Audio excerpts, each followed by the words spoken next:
En el video anterior, que es el primer video de esta serie de 3 videos, hablamos en detalles sobre el fundamento de las funciones trigonométricas.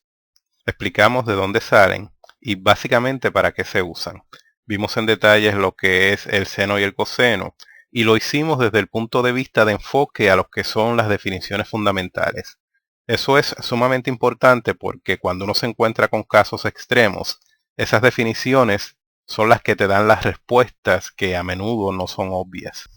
En esta lección vamos a hablar de la tercera identidad trigonométrica fundamental, que es la tangente, y lo vamos a hacer desde el punto de vista que lo hicimos anteriormente, viendo aquellos casos que son los casos típicos y los casos que son más complejos. También vamos a entrar en detalles sobre por qué le llamamos funciones trigonométricas y lo vamos a ver desde el punto de vista gráfico. Así que entrando en materia, si yo quiero calcular cuál es la tangente del ángulo beta, por ejemplo, pues es el opuesto sobre el adyacente, también lo vas a encontrar de esta forma, o sobre A. En este caso, usando las definiciones, el opuesto a beta es aquel lado cuyos extremos no están en contacto con ese ángulo. Este no puede ser porque uno de sus extremos está en contacto con el vértice de B. Este tampoco.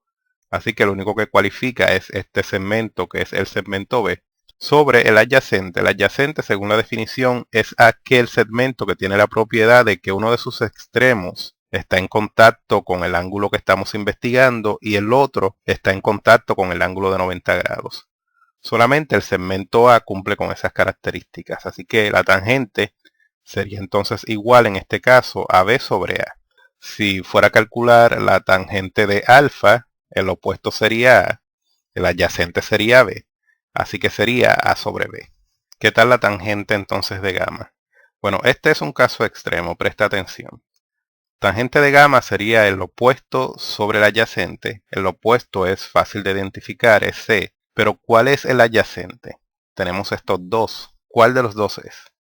Pues nada, vamos a la definición. La definición dice que el adyacente es aquel segmento que está en contacto tanto con el ángulo en cuestión, que en este caso es gamma, como con el ángulo de 90 grados. El problema es que en este caso el ángulo en cuestión es el mismo ángulo de 90 grados y ninguno de los tres segmentos que componen el triángulo cumplen con la definición de ser el lado adyacente. Por lo tanto, el lado adyacente es 0. ¿Qué pasa? Que la división por 0 no está definida en nuestro sistema numérico. Eso quiere decir que la tangente de 90 grados no está definida y por eso es que cuando veamos el análisis gráfico te vas a dar cuenta de que en ese punto hay una asíntota. Antes de empezar a hacer problema, vamos a ver esta tabla que es importante porque resume aquellas medidas angulares que son las que más típicamente se encuentran en los problemas. Hoy día ya no se requiere tanto a los estudiantes que usen tablas de funciones trigonométricas, sino que se les permite usar la calculadora, pero cuando menos se espera que conozcas los valores de estos ángulos, 0, 30, 45, 60 y 90, con sus correspondientes signos dependiendo en qué cuadrante están, y eso de los signos lo vamos a ver en el video número 3 cuando hablemos del círculo unitario. Mientras tanto, de primera intención puede parecer difícil tener que aprenderse una tabla de valores, pero nuevamente, si te fijas en el fundamento, va a ser sumamente fácil. Vamos a ver este primer caso. Dice que Z es 0. Z es este ángulo en esta demostración. Ahora, imagínate que Z se va haciendo cada vez más y más pequeño. ¿Qué es lo que estaría pasando? Bueno, lo que estaría pasando es que este lado se va a ir acercando más y más a este lado A. Si eso pasa, ¿qué pasa con este lado B? Pues lo que pasa es que ese lado B se va haciendo cada vez más y más pequeño. Ahora, estiremos esto hasta el extremo de que Z fuera 0. Si Z fuera 0, ¿qué pasaría? Pues mira, lo que pasaría es que B sería 0 y C y A tendrían la misma longitud. Eso sería en el extremo. Quizás no lo ves tan claro aquí porque está estático, pero cuando estemos hablando del círculo unitario en la próxima lección, lo vas a ver mucho más claramente. Así que en este caso, dado que B sería 0 y ahí C tendrían la misma longitud, pues el coseno de Z vendría a ser 1. ¿Por qué? Porque el coseno de Z es adyacente sobre hipotenusa y este lado, que son el adyacente y la hipotenusa, tendrían la misma longitud. Así que por lo tanto sería 1. En el caso del seno, seno es opuesto sobre hipotenusa. pero ya dijimos que b, que es el opuesto, sería 0, y 0 sobre cualquier cosa es 0, así que el seno sería 0, y la tangente sería igualmente 0. ¿Por qué? Porque tangente es opuesto sobre adyacente, y ya dijimos que el lado opuesto es 0, y 0 dividido entre cualquier cosa es 0, así que la tangente también sería 0. Veamos este próximo caso de 30 grados. Imagínate que tienes este triángulo y que esa apertura aquí es 30 grados. Bueno, cuando esa apertura es 30 grados, eso implica que este lado es 1, que este lado es radical de 3 y que este es 2. Si este es 1 y este es radical de 3 por Pitágoras, yo puedo sacar que este es 2. Así que esa es la parte importante que tienes que saber. Lo demás es derivable. Si te das cuenta y te vas en contra de las manecillas del reloj, tienes 1, 2 y 3, y entonces el 3 lleva un radical. Así que en este caso el coseno sería que adyacente sobre hipotenusa, que es raíz de 3 sobre 2. El seno es opuesto sobre hipotenusa, que sería 1 sobre 2. Y la tangente sería opuesto sobre adyacente, que sería 1 entre radical de 3. Pero cuando tú racionalizas eso, te va a quedar raíz de 3 sobre 3. Así que en el caso de 30 grados, el coseno es radical de 3 sobre 2, seno es un medio y la tangente es radical de 3 sobre 3.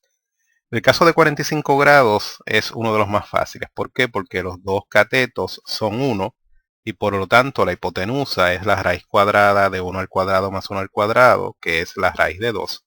Y ya una vez yo sé eso, pues calcular el seno, coseno y la tangente es cuestión de aplicar estas fórmulas.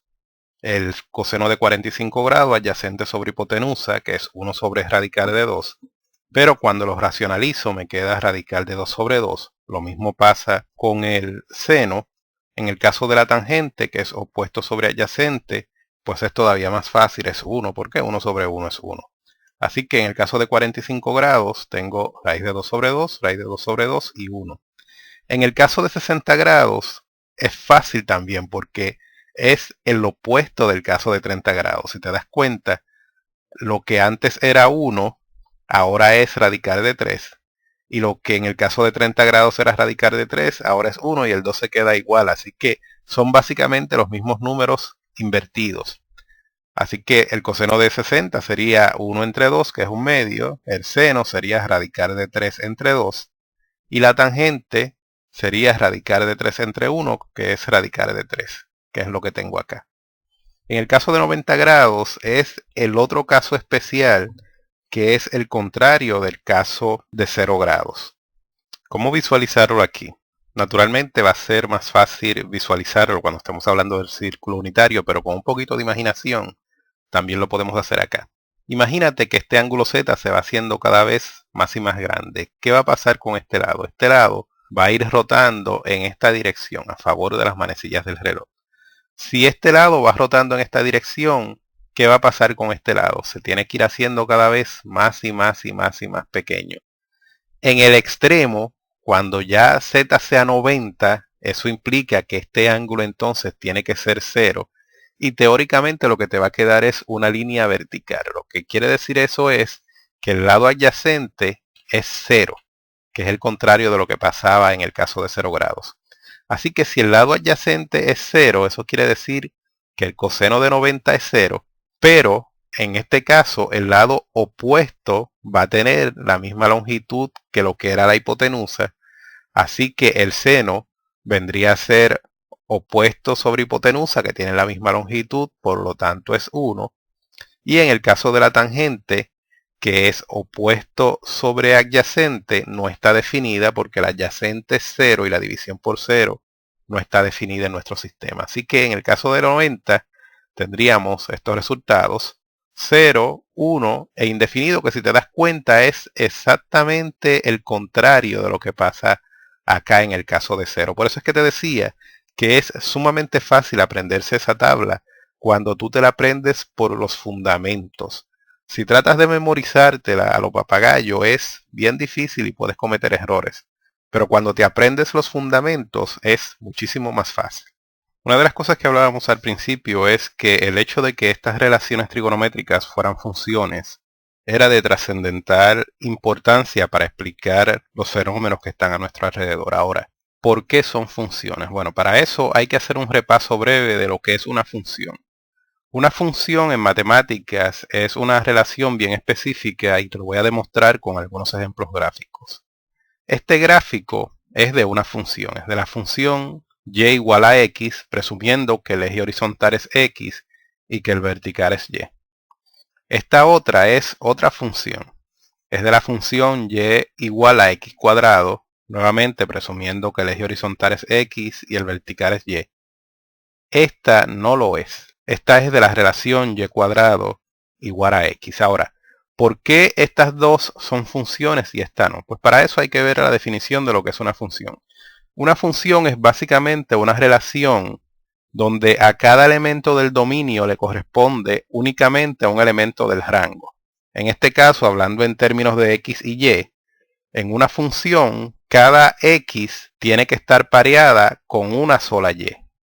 Pero por el otro lado, una misma y puede corresponder a múltiples valores de x. Por ejemplo, para poder aplicar esta definición de una manera fácil hay algo que se llama la prueba de la línea vertical. Y básicamente lo que tú haces es visualizar el gráfico. Y si tiras una línea vertical y corta la gráfica en dos puntos a la misma vez en cualquier lugar de la gráfica, entonces no es una función. Por ejemplo, en este caso, si yo tiro una línea vertical en cualquier lugar de cualquiera de estos dos gráficos, solamente va a cortar el gráfico en un solo punto. Por eso es que se llaman funciones. Si yo hago lo mismo en este gráfico, no importa dónde yo tire la línea vertical, excepto aquí en el vértice, nota que corta el gráfico en dos puntos. Por lo tanto, esta no es una función. Ahora, en este caso, si te das cuenta, el mismo valor de y satisface dos valores de x, uno positivo y uno negativo. Por eso era que te decía que al revés no aplicaba. O sea, yo puedo tener una función que un mismo valor de y corresponda a múltiples valores de x, pero un valor de x no puede corresponder a múltiples valores de y, que es el caso que tenemos aquí, donde tenemos un valor de x que corresponde a dos valores de y por eso no es una función. Ahora, si yo aplico este mismo tipo de examen a las funciones trigonométricas, ¿pasarán la prueba? ¿Serán funciones? Eso es lo que vamos a hacer ahora. Nota que nuestra definición de función la vamos a acomodar por aquí para tenerla disponible y que vamos a trabajar ahora con esta demostración del Wolfram Demonstrations Project. Esta es una simulación de Michael Jester. Básicamente lo que vamos a ver aquí son los gráficos de las tres funciones trigonométricas que acabamos de discutir, las más básicas, seno, coseno y tangente. En el caso del seno, nota que es una función que básicamente se repite, parece una ola, y lo que vas a ver en lo que es el eje de x son grados, en este caso está en radianes, pero puede ser en grados también. Nota que no importa donde sea que tú tires una línea vertical, en cualquier parte nunca va a tocar el gráfico más de una vez. Por lo tanto, es una función. No necesariamente es una función uno a uno, pero eso lo discutiremos después. En el caso del coseno, nota que la gráfica de coseno es muy parecida a la del seno, pero está desfasada. En 0 grados, la del seno empieza en 0, mientras que la del coseno empieza en su amplitud máxima. Y todas esas cosas de amplitud y frecuencia, esas son propiedades de las funciones trigonométricas que vamos a ir discutiendo más adelante. En el caso de la tangente, esta es la que es un poco distinta, se parece más a una función cúbica. Ahora, estas líneas verticales que ves aquí son asíntotas. Son lugares donde la función de la tangente no está definida, pero también es una función periódica. Así que sí, las tres pasan la prueba de la línea vertical, por lo tanto son funciones y son funciones que tienen muchas otras propiedades que vamos a ir aprendiendo conforme hagamos más videos sobre el tema. Para que tengas más o menos una idea, tienen amplitud, vamos a ver una de seno que se vería mejor, tienen amplitud y tienen frecuencia. Pero en futuros videos vamos a ir discutiendo todas esas propiedades poco a poco. Por ahora lo vamos a dejar aquí en este video. Recuerda que este video es parte de una serie de 3 lecciones donde básicamente se explica todo lo que tiene que ver con la parte fundamental de las funciones trigonométricas. Si no te has suscrito al curso, suscríbete para que entonces recibas notificación cada vez que creemos un video nuevo. Te veo en la parte 3.